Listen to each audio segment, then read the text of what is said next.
Good morning everyone. Mechanical engineering के अंदर subject manufacturing technology के अंदर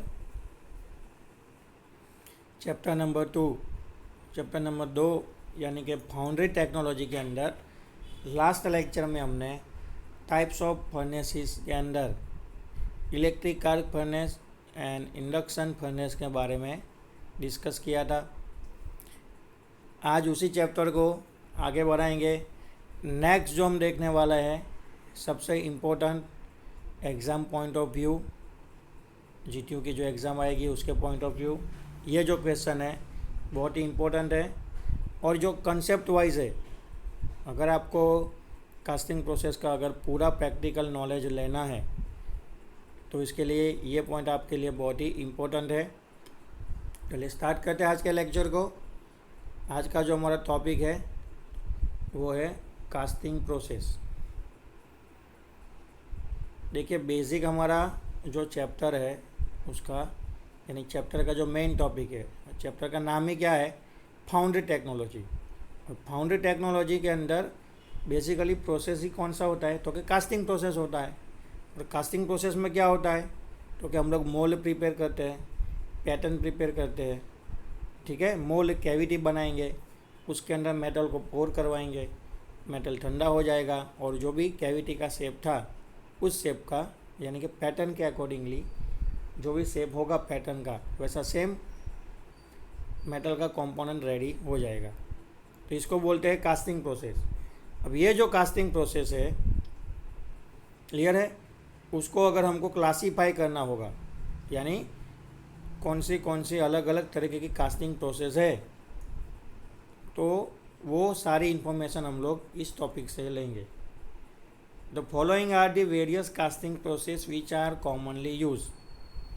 अब यही क्वेश्चन आपको घुमा के ट्विस्ट करके पूछ ले कि analyse the type of casting process या फिर prepare the list of the casting process. आपको कास्टिंग प्रोसेस का क्या करना है, लिस्ट बनाना है या फिर अलग अलग तरीके की जो कास्टिंग प्रोसेस है, टाइप्स ऑफ कास्टिंग प्रोसेस है, उसके बारे में आपको एक्सप्लेन करना है। तो भी आपको यही आंसर लिखना है। तो देखिए कौन से तरह की कास्टिंग प्रोसेस है। तो उसमें सबसे पहले हम लोग बात करेंगे मेन कैटेगरी वाइज। तो पहला होता है सैंड मोल्ड कास्टिंग। पूरा मोल्ड जो है वो सैंड से बनाएंगे। फिर आएगा नेक्स्ट सेकंड नंबर पे प्लास्टर मोल्ड कास्टिंग, जिससे हम लोग पूरा मोल्ड प्लास्टर ऑफ पेरिस से बनाएंगे। फिर है मेटालिक मोल्ड कास्टिंग। पूरा मोल्ड जो है मेटल का बनेगा। तो ये जो पहले हमने 3 कैटेगरी के अंदर देखा तो वो जो मोल्डिंग मटेरियल है उसके अकॉर्डिंगली कास्टिंग प्रोसेस को हमने डिवाइड किया। अगर मोल्डिंग मटेरियल में हम लोग सैंड यूज़ करेंगे तो सैंड मोल्ड कास्टिंग होगा। As a moulding material plaster use करेंगे तो प्लास्टर मोल्ड कास्टिंग होगा। और मोल्डिंग मटेरियल के अंदर हम लोग अगर मेटल यूज़ करेंगे तो उसको बोला जाएगा metallic mould casting process. Clear. अब ये जो तीसरी कैटेगरी हमने देखी मेटालिक मोल्ड कास्टिंग, उसको और 3 हिस्सों में यानी 3 प्रकार में अंदर 3 टाइप्स में डिवाइड किया जाएगा। किसको, मेटालिक मोल्ड कास्टिंग को और 3 पोर्शन में डिवाइड किया जाता है। उसमें पहला है परमानेंट मोल्ड कास्टिंग। खास याद रखना मेटालिक मोल्ड कास्टिंग में पहला जो प्रकार है वो है परमानेंट मोल्ड कास्टिंग, दूसरा है स्लश कास्टिंग और तीसरा है pressure die casting. Metallic mould casting में पहला क्या है, परमानेंट मोल्ड कास्टिंग, दूसरा है स्लश कास्टिंग और तीसरा है प्रेशर डाई कास्टिंग। क्लियर। फिर आगे बढ़ते हैं। आगे हम लोग देखेंगे जो मोल्डिंग मेथड है उसके अकॉर्डिंगली सेंट्रीफ्यूगल कास्टिंग, उसके बाद इन्वेस्टमेंट कास्टिंग, मास प्रोडक्शन के लिए continuous casting, CO2 mould casting. CO2 mould casting मतलब कार्बन डाइऑक्साइड वायु यूज़ किया होगा, गैस यूज़ किया होगा, तो CO2 मोल्ड कास्टिंग। और लास्ट है सिरामिक मोल्ड कास्टिंग। क्लियर? तो आप देख सकते हैं पूरे जितने भी कास्टिंग प्रोसेस है, जितने भी अलग अलग तरीके के कास्टिंग प्रोसेस है, सबका लिस्ट यहाँ पे रेडी है। क्लियर? और ये जो सारी कास्टिंग प्रोसेस है वो कॉमनली यूज़ होती है। क्लियर? अब देखिए सैंड मोल्ड कास्टिंग, वो हम देख चुके हैं ऑलरेडी किस तरीके से काम करता है। बस आपको सैंड की जगह पे प्लास्टर लगा देना है, पीओपी यूज़ करना है। क्लियर? तो ये दोनों जो प्रकार है वो हम ऑलरेडी देख चुके हैं। हम लोग जो आगे बढ़ेंगे, जिसके ऊपर डिस्कशन करेंगे, उसमें हम लोग देखने वाले हैं मेटालिक मोल्ड कास्टिंग के अंदर। मेटालिक मोल्ड कास्टिंग के अंदर स्पेशली जो परमानेंट मोल्ड कास्टिंग प्रोसेस है वो हम डिस्कस करेंगे। क्लियर है? तो चलिए देखते हैं परमानेंट मोल्ड कास्टिंग की बात करेंगे।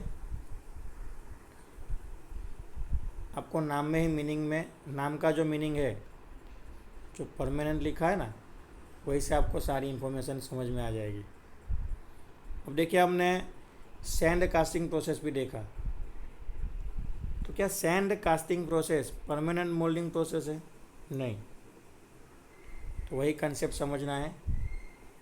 परमानेंट मोल्ड कास्टिंग के अंदर the process is also called as a gravity die casting. जो परमानेंट मोल्ड कास्टिंग प्रोसेस है उसको ग्रेविटी डाई कास्टिंग भी बोला जाता है। तो आप जब भी थियरी या लेक्चर देखते वक्त, जब भी आप थियरी नोट डाउन करते हैं, तो आपको क्या करना है, ऐसी जो चीज़ आती है उसका दूसरा जो नाम होता है वो आपको बाजू में, टाइटल के बाजू में यहाँ पे ऑब्लिक करके लिख लेना है कि जो परमानेंट मोल्ड कास्टिंग है ऑब्लिक वही क्या है, ग्रेविटी डाई कास्टिंग है, ताकि एग्ज़ाम में अगर ट्विस्ट करके पूछे तो बाकी सब डूल हो जाएंगे, बाकी सब बूझ जाएंगे, लेकिन हम हैं वो चमकेंगे। क्यों? क्योंकि हमने मेथड से काम किया है, स्मार्ट वर्क किया इसके लिए। तो ऐसा थोड़ा स्मार्ट वर्क कर लीजिए ताकि एग्ज़ाम में कोई प्रॉब्लम ना हो। The main difference between the permanent mould casting and sand casting is that in this the mould is permanent which is neither destroyed nor rumped after the each casting. Main जो difference है permanent mould casting और sand mould casting के अंदर, वो difference वही है कि sand mould casting जो होता है उसके अंदर जैसे ही एक कंपोनेंट बन जाता है, हम क्या करेंगे, पूरे सैंड के मोल्ड को तोड़ देंगे, डिस्ट्रॉय कर देंगे, फिर वापस उसको प्रिपेयर करेंगे, एक और कंपोनेंट बनाएंगे, वापस उसको तोड़ देंगे, तीसरी बार वापस बनाएंगे और एक कंपोनेंट निकालेंगे। तो हर एक कंपोनेंट बनने के बाद सैंड मोल्ड कास्टिंग के अंदर हम लोग जो मोल्डिंग है, जो मोल्ड बॉक्स है, उसको तोड़ देंगे, डिस्ट्रॉय कर देंगे। लेकिन परमानेंट मोल्ड कास्टिंग में ऐसा होगा नहीं। परमानेंट मोल्ड कास्टिंग के अंदर अगर आपने एक बार मोल्ड बना लिया तो फिर उसी मोल्ड से, है ना, उसी मोल्ड को यूज़ करेंगे बार बार, और हर बार उसी से हम लोग क्या करेंगे, कंपोनेंट को कास्टिंग करके बनाएंगे। समझे? तो इसीलिए इसको परमानेंट बोला जाता है, क्योंकि हर एक प्रोडक्ट बनने के बाद इसको हम लोग तोड़ते नहीं है, डिस्ट्रॉय नहीं करते इसके लिए। लेकिन कंपैरिजन में अगर सैंड कास्टिंग प्रोसेस होगा तो सैंड कास्टिंग में हम वही करते हैं, जैसे एक कंपोनेंट बना, पूरे मोल्ड को तोड़ के हम लोग कंपोनेंट बाहर निकालते हैं, फिर उसके ऊपर प्रोसेस करते हैं, फिर वापस सैंड को प्रिपेयर करते हैं, रीयूज़ करते हैं। तो ये थोड़ा सा डिफरेंस है परमानेंट मोल्ड कास्टिंग और सैंड मोल्ड कास्टिंग में। क्लियर? तो परमानेंट है तो वो टूटेगा नहीं, ठीक है, बार बार आपको उसी को यूज़ करना है। चलिए देखते हैं। तो अभी मटेरियल कौन सा है, अगर सैंड से बनाएंगे तो वो तो टूट जाएगा, तो हमको तो परमानेंटली बनाना है, यानी कि ऐसा बनाना है जो लंबे समय तक चले, तो उसके लिए मटेरियल भी ऐसा होना चाहिए। तो देखिए नेक्स्ट पॉइंट क्या कह रहा है, for making permanent mould high resistance fine grain alloy iron and steel are commonly use. पूरा मटेरियल चेंज हो गया।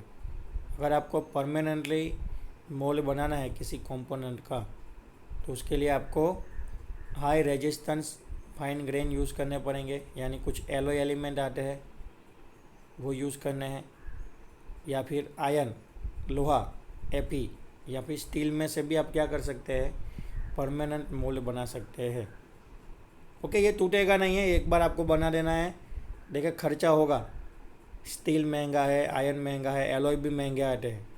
हाँ, लेकिन एक बार आपने बना लिया तो फिर ढेर सारे कंपोनेंट आप इसमें से बना सकते हैं, फिर ही आपका मोल्ड टूटेगा नहीं। Pouring is a permanent mould is simply done due to gravity and hence call as a gravity die casting. अब ये जो परमानेंट मोल्ड है उसके अंदर हम लोग जो मोल्टन मेटल को यानी पिघली हुई धातु को जो हम लोग पोर करवाते हैं, यानी मोल्ड के अंदर हम लोग पिघली हुई धातु को एंटर करवाएंगे, तो परमानेंट मोल्ड के अंदर ये जो धातु है पिघली हुई वो ग्रेविटी की वजह से फीड होती है, यानी ग्रेविटी की वजह से फ्लो होती है सिंपल तरीके से, इसीलिए उसको ग्रेविटी डाई कास्टिंग भी बोला जाता है। तो हमने जो स्टार्टिंग में पहला पॉइंट देखा कि परमानेंट मोल्ड कास्टिंग प्रोसेस को ग्रेविटी डाई कास्टिंग प्रोसेस भी बोला जाता है, तो उसका रीज़न आपको मिल गया। क्लियर।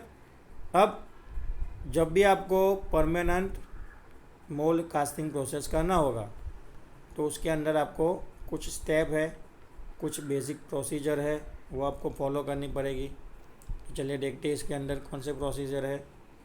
तो नेक्स्ट है इसी थियोरी का टॉपिक स्टेजेस इन कास्टिंग, यानी परमानेंट मोल्ड कास्टिंग के अंदर आपको कौन से स्टेप फॉलो करने हो।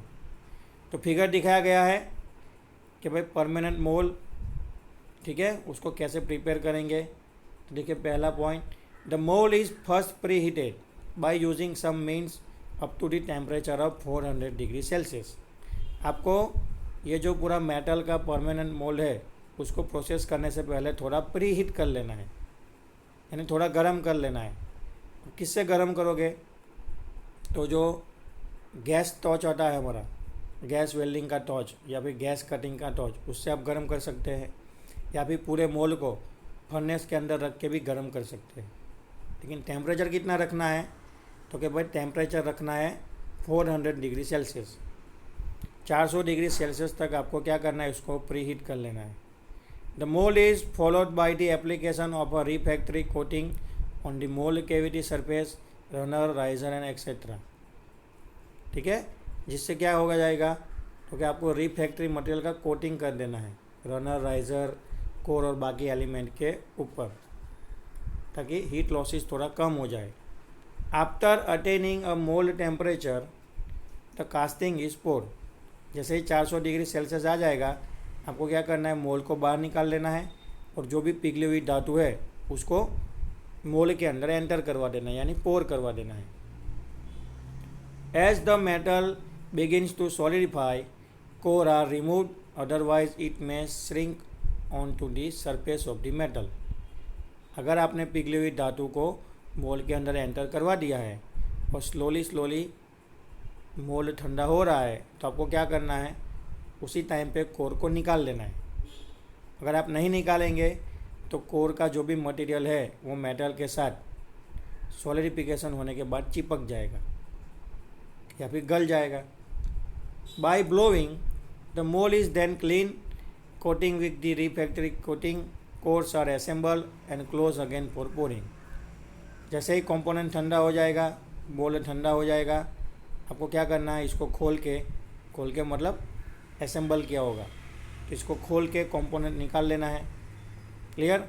ब्लोइंग मशीन से इसको वापस पूरा क्लीन कर लेना है, वापस रिफैक्ट्री मटेरियल से कोटिंग कर देना है, कोर को बीच में असेंबल करवा देना है और पूरे मोल्ड को क्लोज करके वापस नेक्स्ट कंपोनेंट बनाने के लिए उसको यूज़ करना है।